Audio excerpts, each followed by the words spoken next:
Hey basketball guys, we have news. Let's go to more Los Angeles Lakers news, but first don't forget to subscribe to the channel and leave your like. The Los Angeles Lakers face a long offseason of potentially major change after having totally reset their contention timeline by trading to acquire five-time All-NBA first-team guard LUKA Doncic just ahead of this past season's deadline. Currently, Doncic finds himself on a roster built to abet now-departed 10-time All-Star center/power forward Anthony Davis, who was the focal piece of LA's trade with the Dallas Mavericks to acquire Doncic. The Lakers have one clear need that became glaringly apparent during their first-round playoff series defeat to the Minnesota Timberwolves: a traditional center, ideally a rim roller to pair with Doncic. Greg Swartz of Bleacher Report suggests that third-year Utah Jazz center Walker Kessler, still just 23, could be an intriguing trade option for the Lakers this summer. It's no secret which position the Los Angeles Lakers will be targeting this offseason, Swartz said. Finding a starting center is a must, preferably one who can finish off lobs from Luka Doncic and LeBron James while providing some rim protection. Kessler's 2.4 blocks per game ranked second in the NBA this season, Swartz noted, behind only All-Star San Antonio Spurs center Victor Wembanyama's 3.8 rejections a night. Swartz also floated Brooklyn Nets center Nick Claxton and one-time All-Star Cleveland Cavaliers center Jared Allen as possible trade fits for Los Angeles. In 58 healthy games for the 17-65 Jazz this past season, Kessler posted averages of 11.1 points on 66.3% field goal shooting, mostly around the rim, of course, and 52% free throw shooting, 12.2 rebounds, the aforementioned 2.4 rejections, 1.7 dishes, and 0.6 steals a night. Kessler is currently still on his rookie-scale contract, but will be eligible for a contract extension starting this summer. With Utah seemingly content to keep acquiring draft assets from now until infinity, one wonders if the Lakers would be open to parting with their 2031 first-round draft pick, plus perhaps a pick swap or a second-rounder, in order to bring in Kessler. Los Angeles almost traded 2024-25 rookie shooting guard Dalton Knecht for Charlotte Hornets center Mark Williams this year. His deal would fit in nicely as part of a trade for Kessler. Could the Lakers find a trade with the selling Pelicans? With the New Orleans Pelicans reportedly open to any trades, is there one that makes sense for the Lakers? Despite the Anthony Davis trade taking place just shy of 6 years ago, the final piece of that deal will be completed only this season when the Hawks, who acquired the Lakers' first-round pick from the Pelicans, make their selection in the 2025 NBA draft. So, with that trade all but in the rearview mirror, why not complete another? The Pelicans took the haul they got from the purple and gold and turned it into a play-in game victory and a couple of first-round exits in the playoffs over the course of 6 years. Now, after toiling away in mediocrity for a number of seasons, might be looking to tank yet again.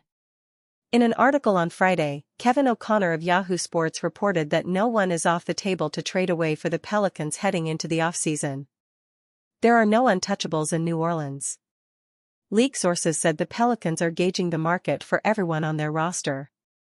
They very well could end up keeping their core pieces, but it appears the Pelicans are looking into taking different paths this summer, depending on what opportunities become available. The Lakers are a team needing to reshape their roster around Luka Doncic, so they'll certainly be making calls. But who should they be asking about? Well, probably everyone, but there are some names that'll stick out. Herb Jones and Trey Murphy. The two players everyone will be calling about will be Murphy and Jones. Both are 3-and-D wings that are going to be highly coveted. At his exit interview, Rob Pelinka spoke about the need for defensive wings and these two would fit that billing. However, they would also come at a steep cost. There's a chance the Lakers could put together a package that would be enough to acquire one of them, but does it make sense to spend a lot, or maybe all, of their assets to acquire a wing and not a center? On that topic, Yves Missi and Kelly Olynyk. One of the first places the Lakers will look on any roster is going to be the centers. The Pelicans aren't in a great place in that regard as they were actively looking for centers last season, too. Missy is a 2024 first-round pick who fits the profile of a big the Lakers would want as a lob threat. Last season, he averaged 9.1 points and 8.2 rebounds per game and was 14th in the league in dunks in 26.8 minutes per game across 73 contests. Considering he's on an affordable contract akin to Dalton Knecht's as he was selected just 7 picks later, it would be easy for the Lakers to match salaries. But what would New Orleans want in return for one of their better young pieces?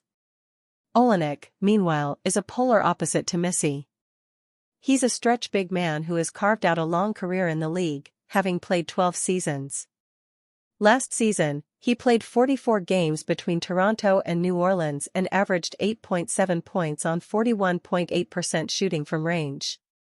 He is on a much larger contract at $13.4 million, but it is an expiring deal. Perhaps he could be a fallback option for the Lakers if they strike out on everything else in the offseason. Zion Williamson. The biggest name on the roster, there might be some people who think trading for Zion is an option. However, it is highly unlikely for a number of reasons. For one, he can't hang defensively as a center, so his best position is one currently held by LeBron James. And he doesn't solve the issue of needing a center. For two, he has played over 30 games just once in the last 4 seasons and missed the entirety of the 2021-22 season. For three, he's due $39 million next season before being on the books for $42.1 million and $44.8 million the following 2 seasons. And none of that is to speak of a potential looming legal case after recent allegations. It's a hard pass for the Lakers. Others. There are other players who could be of interest, but it'd be likely much smaller deals. The exceptions to that would be C.J. McCollum or DeJounte Murray, but neither makes sense for the Lakers. Jose Alvarado is on a cheap deal and could be an energy guard off the bench. Jordan Hawkins is also a young guard but doesn't make a ton of sense for the Lakers. There are players, then, that could make sense for the Lakers in a trade. But they're also players who are going to be coveted, so it could drive up the price for the Lakers. Still, it'll be worth monitoring as the offseason nears. Lakers' second-round draft choice already rendered useless by new development. LA's in a bit of a tough situation. Longtime fans of the Los Angeles Lakers have seen their team make several surprising selections in the second round of the NBA draft that have ended up paying off.